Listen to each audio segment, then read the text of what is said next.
نحمدہ ونصلی ونسلم علی رسولہ الکریم اما بعد فاعوذ باللہ من الشیطان الرجیم بسم اللہ الرحمن الرحیم قال اللہ تعالی فی القرآن المجید کنتم خیر امۃ اخرجت للناس تأمرون بالمعروف وتنہون عن المنکر صدق اللہ مولانا العظیم وصدق رسولہ النبی الکریم اللہم صلی علی سیدنا و مولانا محمد وعلی آلہ وصحبہ وبارک وسلم۔ سیریز ہے ذکر کربلا کی، اور آج ہم بات کریں گے کہ امام علی مقام علیہ السلام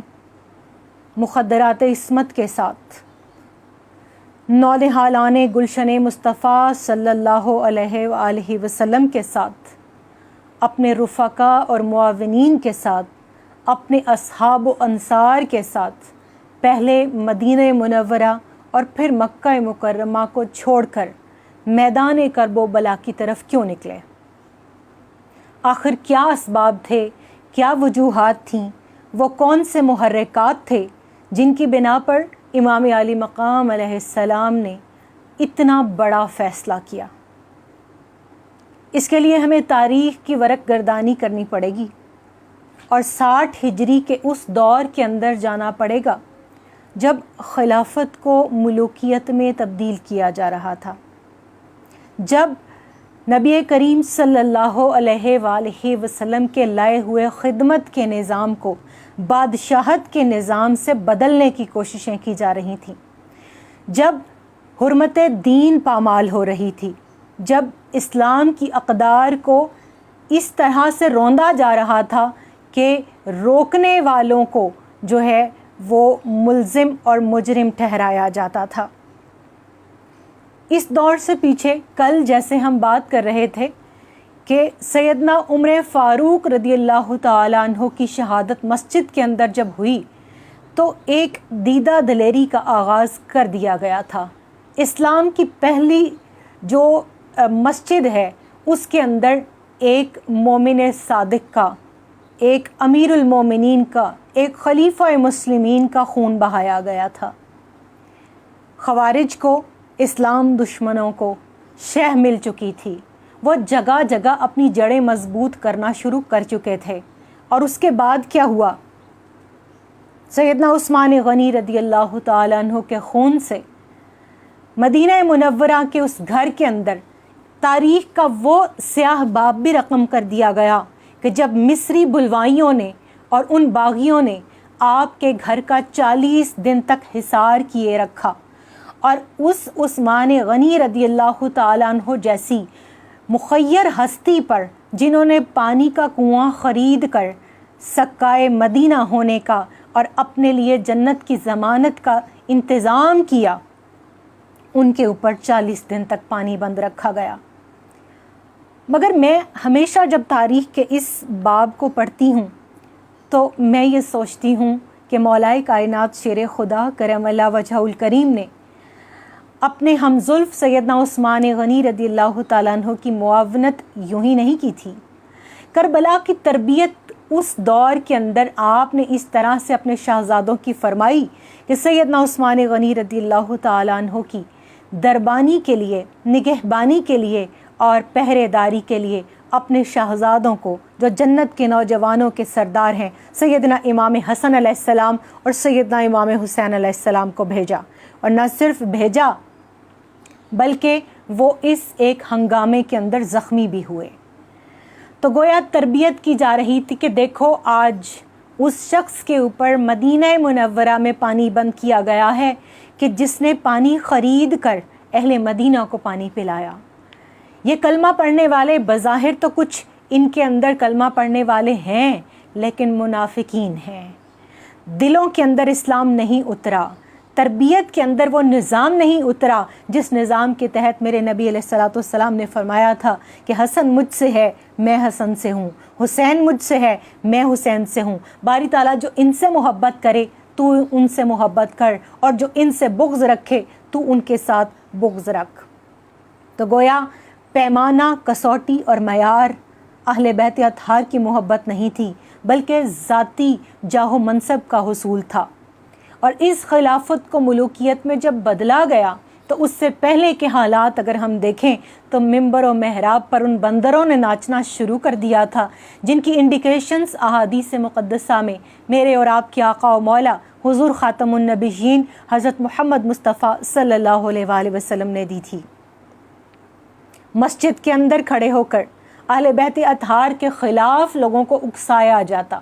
مولا کائنات شیر خدا کرم اللہ وجہہ الکریم کی محبت، جس کو ایمان کا معیار، پیمانہ اور کسوٹی کہا گیا، اور اسی کے مطابق صحابہ کرام رضوان اللہ علیہم اجمعین منافق اور مومن کا فرق کیا کرتے تھے، اس ذکر کو روکنے کے لیے یہ پابندی تک لگا دی گئی تھی کہ کوئی اپنی اولاد کا نام، اپنے بیٹے کا نام علی مت رکھے۔ قربان جائیے امام علی مقام علیہ السلام کے اس حسینی کردار کے اوپر آپ نے اپنے پہلے شہزادے جو سیدہ شہر بانو رضی اللہ تعالیٰ عنہا سے ہیں، ان کا نام،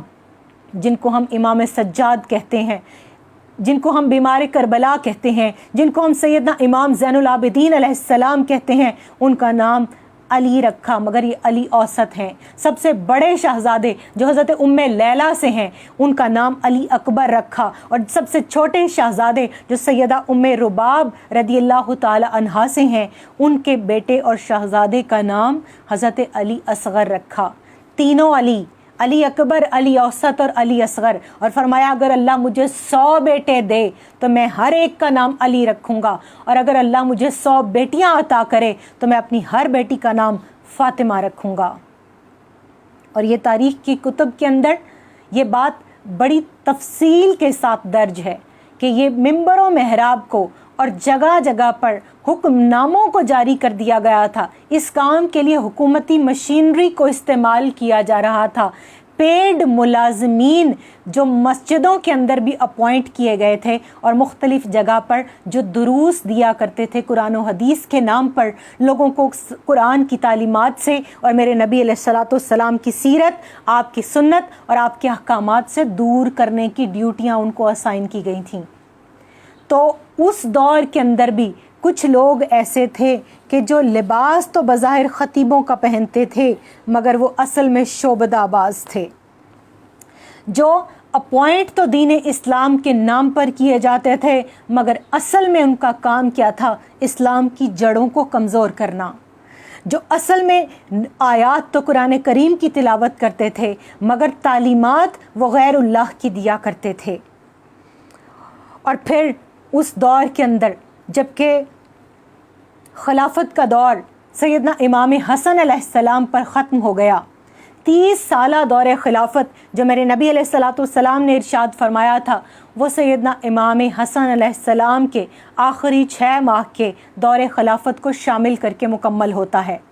اس کے بعد آپ دیکھیے کہ پھر یہ سلسلہ چلتا ہے، اور اپنی زندگی کے اندر خود حضرت امیر معاویہ رضی اللہ تعالیٰ عنہ اپنے ناخلف بیٹے کو، جس کا نام یزید ہے،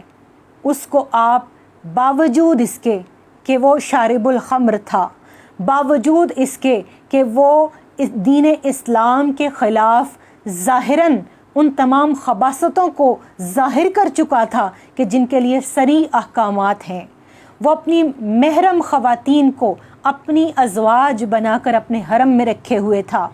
وہ حج کا امیر مقرر کر کے جب مکہ مکرمہ میں بھیجا گیا تو دوران حج وہ اپنے خیمے کے اندر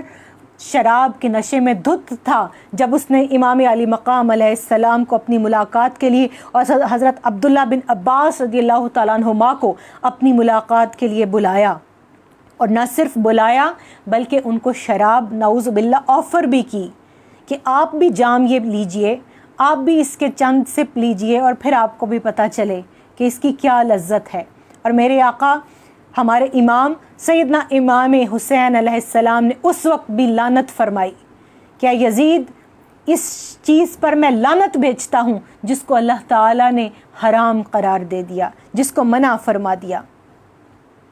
یہ وہ دور تھا جس دور کے اندر اس کی خباثتیں ظاہر ہو چکی تھیں۔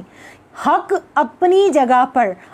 تاریخ کے اندر رقم ہونے کے لیے جگہ جگہ پر آزمایا جا رہا تھا۔ امام علی مقام علیہ السلام کو جگہ جگہ ستایا جا رہا تھا، اور یزید جو کہ اس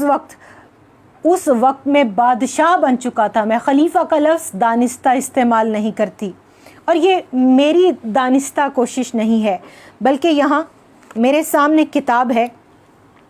خلافت اور ملوکیت، اس کو آپ کو دکھانا ضروری سمجھتی ہوں، اور سید ابو الاعلیٰ مودودی کی یہ کتاب ہے۔ اس کے صفحہ نمبر 157 کا ایک ایکسٹریکٹ آپ سب کے سامنے پڑھنا ضروری سمجھتی ہوں۔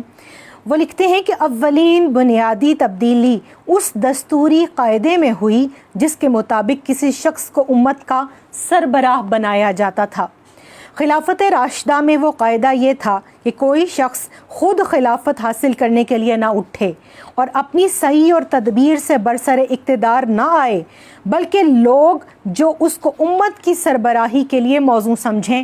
اپنے مشورے سے اقتدار اس کے سپرد کر دیں۔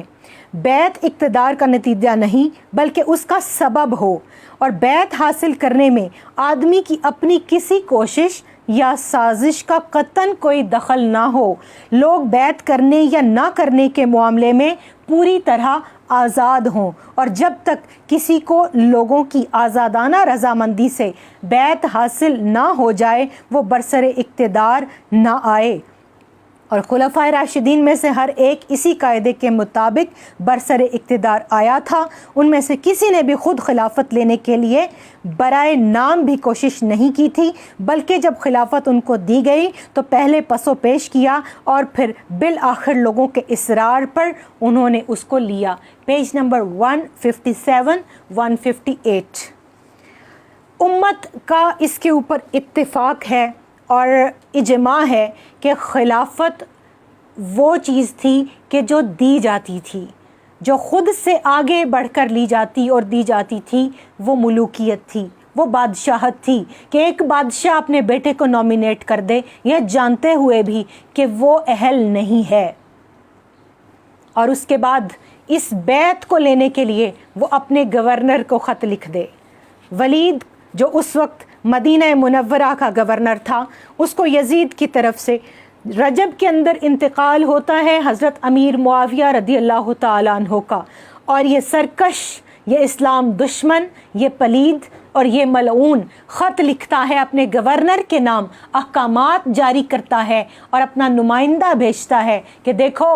3 اشخاص ان کی مجھے بیعت لازمی چاہیے، اور اگر وہ بیعت نہ کریں تو نعوذ باللہ ان کے سر کاٹ کے تشت میں رکھ کے مجھے کوفہ بھیج دیے جائیں۔ سر فہرست ابن رسول، سبط رسول، جان رسول سیدنا امام حسین علیہ السلام، اور اس کے بعد دوسرا شخص جس کے بارے میں کہا، جن کو ہم کہتے ہیں کہ وقت جب آیا تو انہوں نے امام علی مقام علیہ السلام کی سنت کو دہرایا، اور پھر اسی طرح سے ان کے جسم کے ٹکڑے کیے گئے، اسی طرح ان کی لاش کو مسلح کر کے لٹکایا گیا، اور حجاج بن یوسف کے سامنے انہوں نے اسی حسینی کردار کو ادا کر کے دکھایا۔ وہ ہستی کون؟ مدینہ منورہ میں پہلا پیدا ہونے والا وہ خوش نصیب بچہ جس کو گھٹی میرے نبی علیہ الصلوۃ والسلام نے دی، حضرت عبداللہ بن زبیر رضی اللہ تعالیٰ عنہما، عشرہ مبشرہ میں جن کے والد گرامی قدر جو ایک جرنیل کے نام سے جانے جاتے ہیں، ان کا سر نعوذ باللہ اور ان کی بیعت مانگی گئی۔ اور تیسرا حضرت عباس رضی اللہ تعالیٰ عنہ، آپ صلی اللہ علیہ وآلہ وسلم کے چچا، ان کے بیٹے حضرت عبداللہ بن عباس رضی اللہ تعالیٰ عنہ، لکھ بھیجا کہ اگر ان کی بیعت مل جائے ویل اینڈ گڈ، ادروائز ان کے سر کاٹ کے مجھے بھیج دیے جائیں۔ ولید جو کہ دل کے اندر محبت اہل بیت رکھتا تھا، کچھ پس و پیش سے کام لے رہا تھا اور کچھ لینینٹ تھا، مگر جب یہ بات پتہ چلی تو فوری طور پر گورنر مدینہ تبدیل کر دیا گیا اور ولید کی جگہ مروان کو اپوائنٹ کر دیا گیا، اور وہ دشمن اسلام، وہ دشمن اہل بیت سختی کے ساتھ اپنے کارندے کو بھیج کر رات کے وقت ہی ان تینوں کو بلوا بھیجتا ہے اور ان کو کہتا ہے کہ یا بیعت کرو، اور اگر نہیں کرتے تو پھر تمہارے سر ہمیں چاہیے۔ یہ دونوں اس رات کے لیے مہلت مانگتے ہیں،